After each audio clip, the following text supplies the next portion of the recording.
नमस्कार मेरे प्यारे दोस्तों। आज मैं आपके लिए 12th क्लास का एक महत्वपूर्ण चैप्टर करवक से कुछ महत्वपूर्ण क्वेश्चन लेकर के आया हूँ। आप सभी दोस्तों से गुजारिश है कि आप इसे स्किप नहीं करेंगे, इस वीडियो को पूरा देखेंगे। मैं बता दूं कि यह चैप्टर मलिक मोहम्मद जैसी द्वारा लिखित पद्मावत चैप्टर से लिया गया है, जिसको छंद रूप में व्यक्त करके मलिक मोहम्मद जैसी ने बहुत ही अच्छे ढंग से इसको लिखा है, जिसे हम लोग करवक के रूप में पढ़ते हैं। करवक 1, करवक 2, और ये 2 करवक में लिखा गया है। प्रथम करवक पद्मावत चैप्टर के प्रथम खंड से और अंतिम करवक पद्मावत के अंतिम खंड से लिया गया है। मलिक मोहम्मद जैसी भक्ति काल के बहुत ही ओजस्वी तेजस्वी कवि रह चुके हैं और इन्होंने बहुत अच्छे पुस्तकें लिखी हैं और बहुत अच्छे कहानियाँ और कविताएं लिखी हैं। मैं आपका समय नहीं बर्बाद करते हुए आगे बढ़ता हूं और आपको हम क्वेश्चन पर ले जाते हैं। प्रथम क्वेश्चन है, करवक की रचना किसने किया है? मलिक मोहम्मद जैसी। मलिक मोहम्मद जैसी का जन्म कब हुआ? उत्तर है 1492 ईस्वी में। मलिक मोहम्मद जैसी का निधन कब हुआ? तो 1548 ईस्वी में। मलिक मोहम्मद जैसी का निवास स्थान कहाँ है? तो उत्तर हो जाएगा जायस, उत्तर प्रदेश। इसीलिए इनका नाम जैसी पड़ा था। मलिक मोहम्मद जैसी जायस के रहने वाले थे, इसीलिए इनका नाम जैसी पड़ गया था। अब अगला क्वेश्चन है 5 नंबर क्वेश्चन, मलिक मोहम्मद जैसी के पिता का नाम क्या है? मलिक शेख ममरेज। मलिक मोहम्मद जैसी के गुरु कौन थे? शेख मोहिदी एंड सैयद अशरफ जहांगीर। याद रखिएगा, शेख मोहिदी याद रखिएगा। आरंभ में जायस क्या कर रहे थे? किसानी कर रहे थे। जायस जो थे वह किसानी कर रहे थे। मलिक मोहम्मद जैसी किस रोग से पीड़ित थे? तो वो चेचक रोग से पीड़ित थे, जिनसे उनका जो है मुख कुरूप हो गया था। मलिक मोहम्मद जैसी किस अंग से वंचित थे? तो बाईं आँख नहीं था और कान भी नहीं था उनको।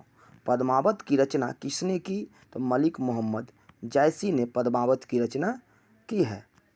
मलिक मोहम्मद जैसी की कृति किस प्रकार है? तो चंपावत, होलीनामा, इरावत, ये सब मलिक मोहम्मद जैसी की कृति है और पद्मावत भी मलिक मोहम्मद जैसी की ही कृति है, जो बहुत महत्वपूर्ण कृति है।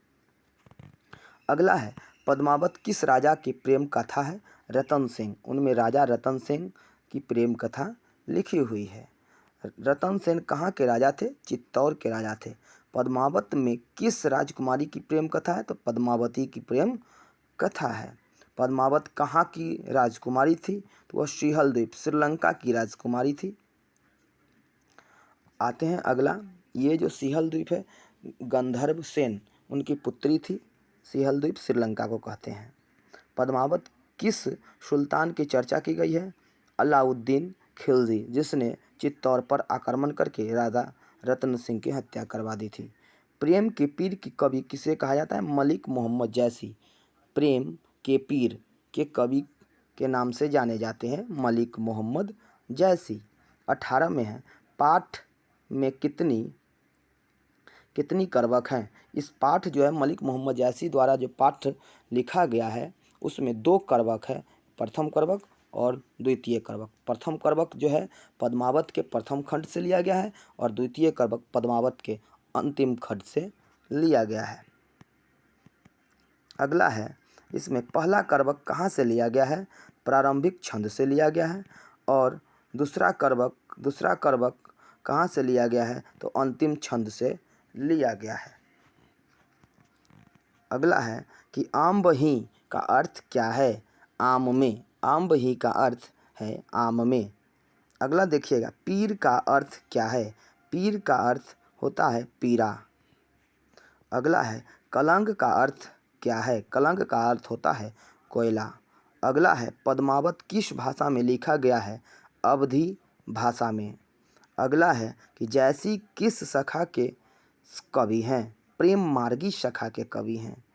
अगला है जैसी के काव्य का प्रमुख रस कौन सा है? श्रृंगार रस है। अगला है कि जौ लही आम्ब में डाभ न होई, तौ लही बसई न सोई। इसमें यहाँ पर तौ लही डैश बसई न सोई, तो डैश यहाँ पर आंसर क्या हो जाएगा?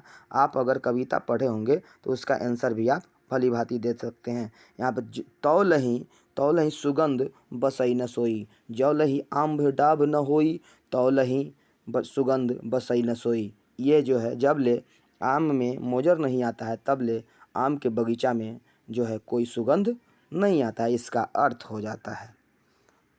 अगला है करवक कविता कहाँ से लिया गया है? तो ये पद्मावत से लिया गया है। अगला क्वेश्चन है, आप आइएगा। अगला क्वेश्चन ख़त्म हो गया और इतना ही है। ऑल द बेस्ट आप लोग। इसको इतना ही क्वेश्चन था, आप लोग इसे अच्छे से देखिएगा, जिससे आपको अगले जो आने वाले 2023 में जो 12th का एग्ज़ाम है उसमें आपको ये बहुत ही फ़ायदा करेगा। धन्यवाद।